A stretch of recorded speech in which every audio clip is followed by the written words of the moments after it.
Assalamualaikum warahmatullahi wabarakatuh. Perkenalkan, nama saya Niputu Darmayanti. Saya dari kelas 3D, jurusan Pendidikan Guru Sekolah Dasar, Fakultas Ilmu Pendidikan Universitas Negeri Gorontalo. Dalam video kali ini, saya akan menjelaskan tentang komponen-komponen kurikulum.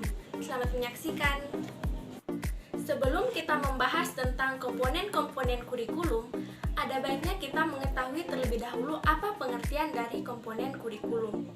Komponen adalah bagian yang integral dan fungsional yang tidak terpisahkan dari suatu sistem kurikulum, karena komponen itu sendiri mempunyai peranan dalam pembentukan sistem kurikulum.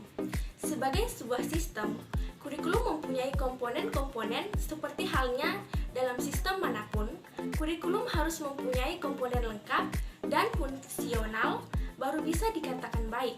Sebaliknya, kurikulum tidak dikatakan baik apabila di dalamnya terdapat komponen yang tidak lengkap, sekarang dipandang kurang yang tidak sempurna.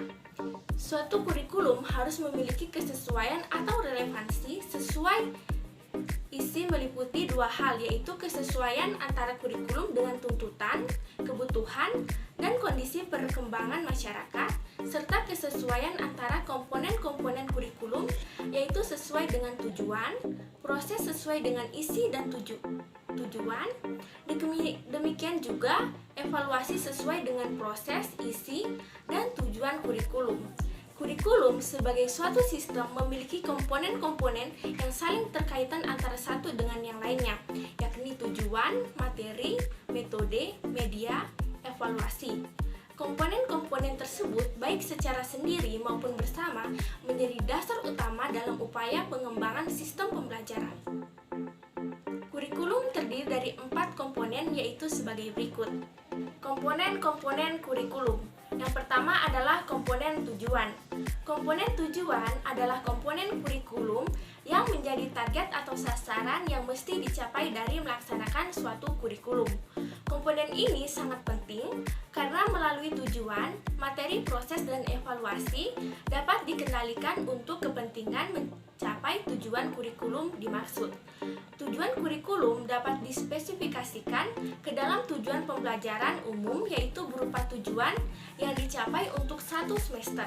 Sedangkan tujuan pembelajaran khusus yang menjadi target setiap kali tatap muka dalam konteks kurikulum berbasis kompetensi, tujuan pembelajaran umum disebut dengan istilah standar kompetensi dan tujuan pembelajaran khusus disebut dengan istilah kompetensi dasar. Yang kedua adalah komponen materi.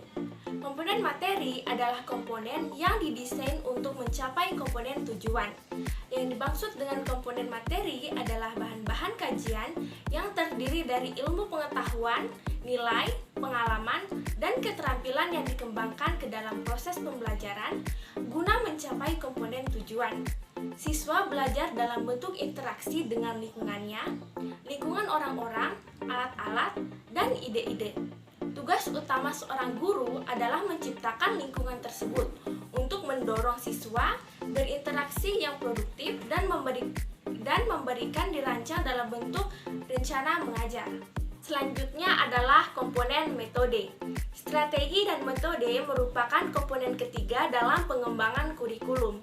Komponen ini merupakan komponen yang memiliki peran sangat penting sebab berhubungan dengan implementasi kurikulum. Strategi merujuk pada pendekatan dan metode serta peralatan mengajar yang digunakan dalam pengajaran.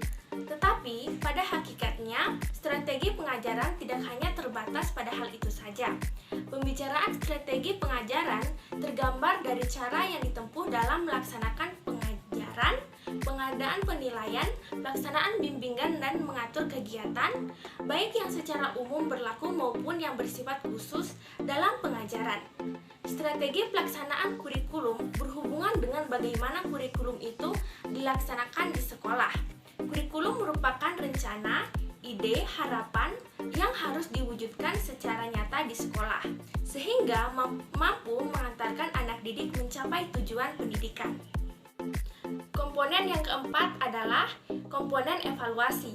Komponen evaluasi berarti melakukan seleksi terhadap siapa yang berhak untuk diluluskan dan siapa yang belum berhak diluluskan. Karena itu, siswa yang dapat mencapai targetlah yang berhak untuk diluluskan. Sedangkan siswa yang tidak mencapai target atau perilaku yang diharapkan tidak berhak untuk diluluskan. Dilihat dari fungsi dan Arjeni, evaluasi yang demikian dari sudut komponen evaluasi misalnya, berapa banyak guru yang mengerjakan suatu mata pelajaran yang sesuai dengan latar belakang pendidikan guru dan ditunjang pula oleh media dan sarana belajar yang memadai serta murid yang normal. Komponen evaluasi sangat penting artinya bagi pelaksanaan kurikulum. Hasil evaluasi dapat memberi petunjuk apakah sasaran yang ingin dituju dapat dicapai atau tidak. Di samping itu, evaluasi juga berguna untuk menilai apakah proses kurikulum berjalan secara optimal atau tidak. Dengan demikian dapat diperoleh petunjuk tentang pelaksanaan kurikulum tersebut. Berdasarkan petunjuk yang diperoleh, dapat dilakukan perbaikan-perbaikan evaluasi kurikulum sepatutnya dilakukan secara terus-menerus. Untuk itu, perlu terlebih dahulu ditetapkan secara jelas apa yang akan dievaluasi dengan menggunakan acuan dan tolak ukur yang jelas pula. Demikian pemaparan materi dari saya. Sampai jumpa di video selanjutnya. Wassalamualaikum warahmatullahi wabarakatuh. Bye-bye.